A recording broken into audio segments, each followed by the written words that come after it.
આજે આ વિડીયોમાં આપણે સમજીશું કે ભાઈ વિદેશ પૈસા મોકલવામાં કઈ બાબતોનું ધ્યાન રાખવું જરૂરી છે, ખાસ કરીને એ ઇન્ડિયન ફેમિલીઝ માટે કે જે પોતાના છોકરાઓને એજ્યુકેશન માટે ફોરેન પૈસા મોકલે છે. તો આ વિડીયોમાં આજે આપણે વાત કરીશું કે કેવી રીતે હિડન ફીઝ અને પુઅર એક્સચેન્જ રેટ્સ લાખો રૂપિયાનું નુકસાન કરાવી શકે છે, કઈ કઈ તકલીફો નોર્મલી આવતી હોય છે અને ઇન્ડિયન્સ આ મામલે કેવી રીતે સાવધાન રહી શકે છે. તો ભાઈ સૌથી પહેલા સમજી લઈએ કે ભાઈ વિદેશમાં ભણી રહેલા સ્ટુડન્ટ્સ માટે ફેમિલી કેટલું મોટું ફાઇનાન્શિયલ ઇન્વેસ્ટમેન્ટ કરે છે. યુએસએ, યુકે, કેનેડા, ઓસ્ટ્રેલિયા અને જર્મની જેવા દેશોમાં ઇન્ડિયન સ્ટુડન્ટ્સની સંખ્યા સતત વધી રહી છે અને એ હવે ગ્લોબલ એજ્યુકેશનમાં લગભગ ત્રીજા ભાગની હિસ્સેદારી પણ રાખે છે. પણ જ્યારે વાત પૈસા મોકલવાની આવે છે તો કેટલીય ફેમિલીઝે હિડન કોસ્ટ અને ડિલેઝના લીધે બહુ મોટું નુકસાન ઉઠાવવું પડે છે. અહીંથી મોકલે ને એ બહુ કપાઈના પૈસા ત્યાં મળતા હોય છે. તો લેટેસ્ટમાં જે ઇકોનોમિક ટાઈમ્સના એક રિપોર્ટ પ્રમાણે ઇન્ડિયન ફેમિલીઝે 2024માં લગભગ $200 મિલિયન એટલે કે જો ઇન્ડિયન કરન્સીમાં કન્વર્ટ કરીએ તો 1700 કરોડ રૂપિયાનું નુકસાન ખાલી હિડન એક્સચેન્જ રેટ, માર્કઅપ્સ અને બેન્કિંગ ફીઝને લીધે ઉઠાવવું પડ્યું હતું.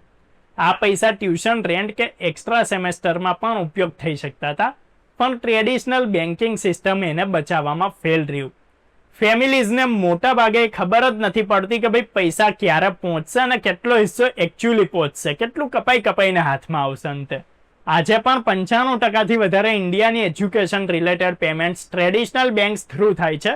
આ ચેનલ્સમાં 3 થી 3.5% સુધીનું માર્કઅપ જોડી દેવામાં આવે છે અને ટ્રાન્સફરમાં કેટલાય દિવસ લાગી જાય છે.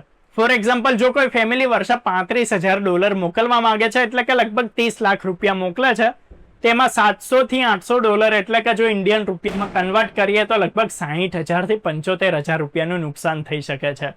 એનું મેઇન કારણ છે fragmented banking system. Traditional banks કોરસ્પોન્ડન્ટ્સ જે છે એ બેન્કિંગ નેટવર્કનો ઉપયોગ કરે છે, જેમાં ટ્રાન્ઝેક્શન ઘણા ઇન્ટરમીડિયેટરીઝ થ્રુ પસાર થાય છે.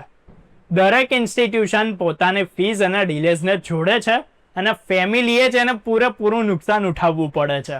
જોકે કેટલીક પોલિસી ચેન્જીસ જેમ કે લિબરલાઇઝ રેમિટન્સ સ્કીમ એટલે કે LRSની હાયર લિમિટ્સ અને recent tax collected at source એટલે કે TCS રિલીફની મદદ મળે છે, પણ સ્ટ્રક્ચરલ પ્રોબ્લેમ્સને સોલ્વ નથી કરી શકતા. આ ગેપનો ફાયદો ઉઠાવતા ઇનોવેટિવ પ્લેટફોર્મ જેમ કે વાઇઝ, ઇન્સ્ટેરમ અને રેમેટલીએ ઇન્ફ્રાસ્ટ્રક્ચર તૈયાર કર્યું કે જે લો કોસ્ટ, ફાસ્ટ અને ટ્રાન્સપરન્ટ ઇન્ટરનેશનલ ટ્રાન્ઝેક્શન્સની સુવિધા આપે છે.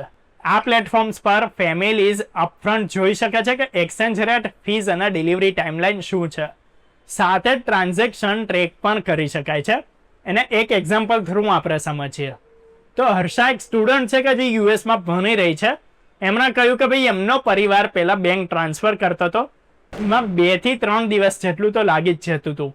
એમાં પણ અર્જન્ટ સિચ્યુએશન્સ હોય એ સમય તો બહુ ફ્રસ્ટ્રેટિંગ રહેતો હતો. એની પછી એમણે ઇન્ટરેસ્ટ રેમિટન્સ પ્લેટફોર્મનો ઉપયોગ શરૂ કર્યો અને એક્સપિરિયન્સથી કહ્યું કે ભાઈ એ ક્વિક, ઇઝી અને હેઝલ ફ્રી મોડ છે. તો ધ્યાન આપવા જેવી વાત એ છે કે હર્ષાનો એક્સપિરિયન્સ ખાલી એક્સેપ્શન ના હોવું જોઈએ, પણ એક સ્ટાન્ડર્ડ બની જવું જોઈએ. જ્યારે પણ ઇન્ડિયન ફેમિલીઝ ગ્લોબલ એમ્બિશન્સ માટે સેક્રિફાઈસ કરે છે તો કમસે કમ ફાઇનાન્શિયલ સિસ્ટમ સુનિશ્ચિત કરે કે ભાઈ પૈસા પૂરી રીતે અને સમયસર પહોંચે, વગર કોઈ પણ તકલીફ કે એક્સ્ટ્રા હિડન ચાર્જીસ ના પહોંચે. ઇન્ડિયન્સ માટે કેટલીક પ્રેક્ટિકલ ટિપ્સ એ છે. સૌથી પહેલા જ્યારે પણ તમે પૈસા મોકલો તો એક્સચેન્જ રેટ્સ અને હિડન ફીઝની પૂરેપૂરી ઇન્ફોર્મેશન રાખો. હંમેશા એવા જ પ્લેટફોર્મ્સ કે સર્વિસનો ઉપયોગ કરવો કે જે ટ્રાન્સપરન્ટ હોય અને ટ્રેકેબલ પણ હોય. બીજું કે સમય પર ટ્રાન્ઝેક્શન કરવાનો ટ્રાય કરો કે જેના લીધે અર્જન્ટ નીડ્સમાં કોઈ પણ પ્રકારની તકલીફ ત્યાં ઊભી ના થાય. ત્રીજું કે લાર્જ ટ્રાન્સફર્સ માટે પહેલેથી જ પ્લાનિંગ કરો અને પોલિસી અપડેટ્સ અને ચેન્જીસને ફોલો કરો.